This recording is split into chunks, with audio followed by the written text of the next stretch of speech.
wa Tume ya kuratibu mishahara ya wafanyikazi wa umma Sara Serem amesema kwamba shilingi bilioni 627 ndicho kiwango cha gharama ya serikali kuwalipa wafanyikazi wake katika kipindi kilichokamilika cha fedha. Serem amesikitika kwamba kwenye kipindi kinachokamilika hata hivyo kitapanda hata zaidi hadi shilingi bilioni 650 mwishoni mwa kipindi kijacho cha matumizi ya fedha za serikali. Alikuwa akizungumza kwenye hafla ya kuaga makamishna wa tume hiyo wanaoondoka naye baada ya kukamilisha muhula wao wa miaka 6. The principal secretaries present,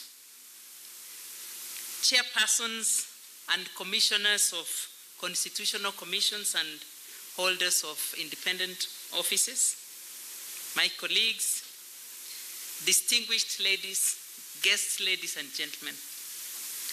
Good morning. I am truly privileged and happy today to welcome you to this end of term and the launch of Salaries and Remuneration Commission report of 2011-2017. The theme of the event is the 6-year journey in public service remuneration management. That's the story behind the 6 years of the celebration today. SRC, as you all know, is established under Article 230 of the Constitution, and the mandate is spelled out very clearly if you refer to that part of the Constitution. Your Excellency, when the first commissioners were appointed and sworn into office in January 2012, we had to start from scratch. We found ourselves having to literally clear the bushes.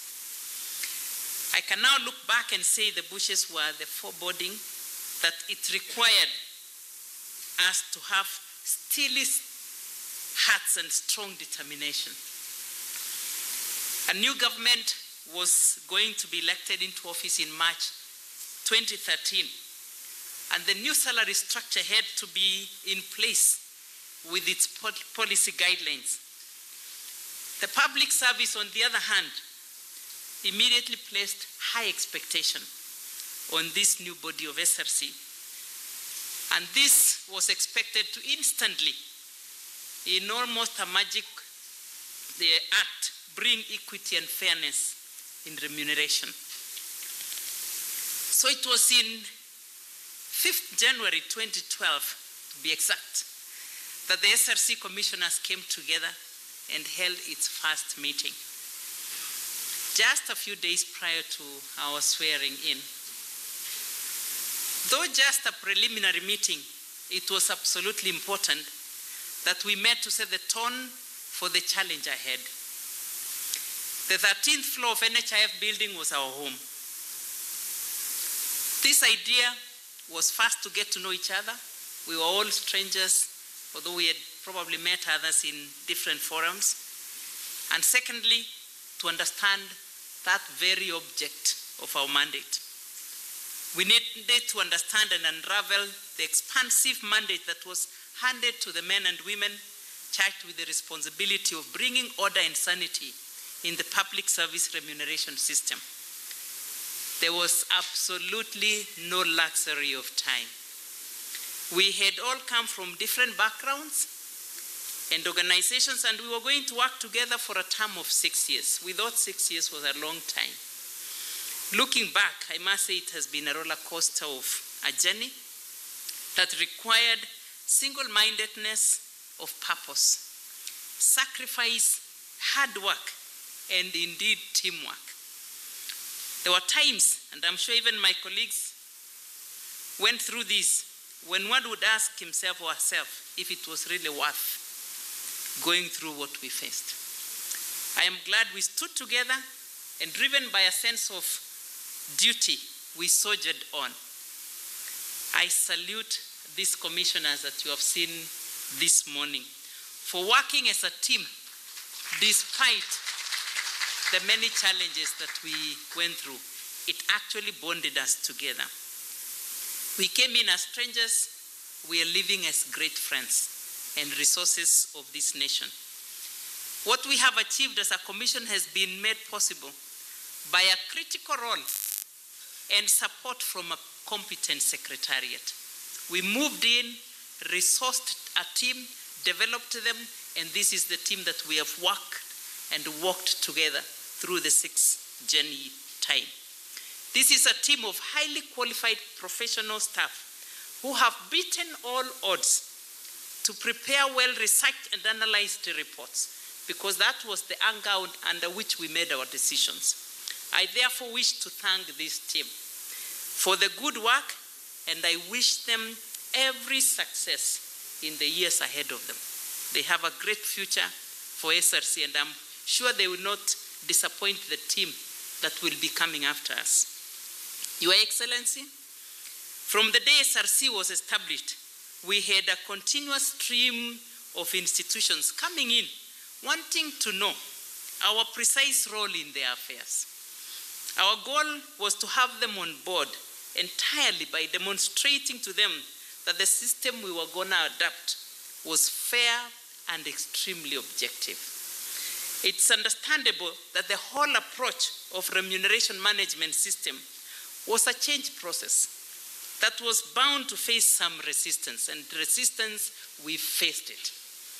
This situation is still a challenge, I must confess, that requires persistence, it requires support, it requires a focused approach. In order to equip ourselves with the requisite information, we visited several countries. The first one being South Africa, which has a well-developed remuneration and benefit system. Others, but not limited to these, were Malaysia, USA, Canada, India, Ghana, Finland, among the many others that we sourced for information. These countries have an advanced human resource management policy framework, which was instrumental in helping us develop our job evaluation plan and the strategies that we adopted. Your Excellency, we had interesting moments. Indeed, we had both challenges and exciting moments. You will all recall that the new members of Parliament in 2013 came into office with a sense of entitlement, as of course they were used to setting their own salaries as they deemed fit. I can assure you we are forever grateful to God for giving wisdom to the framers of the Constitution, who not only saw the need for a body called SRC to be established, but also gave it its protection, because we were meant to have been disbanded month 1 of our operation. The Commission, despite all these challenges, have achieved a lot over the last 6 years, which is attributed to the goodwill of all our key stakeholders and teamwork within the SRC family. Some of the achievement, and we all know, is the development of remuneration and benefits policy, a document that we are leaving behind.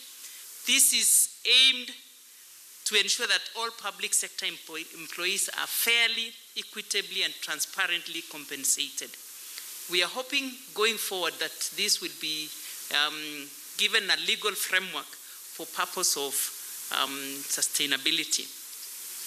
The broad objectives of the policy is to promote a wage bill that is fiscally affordable and sustainable and aligned to the tenets of national development. The second one was wage bill sustainability.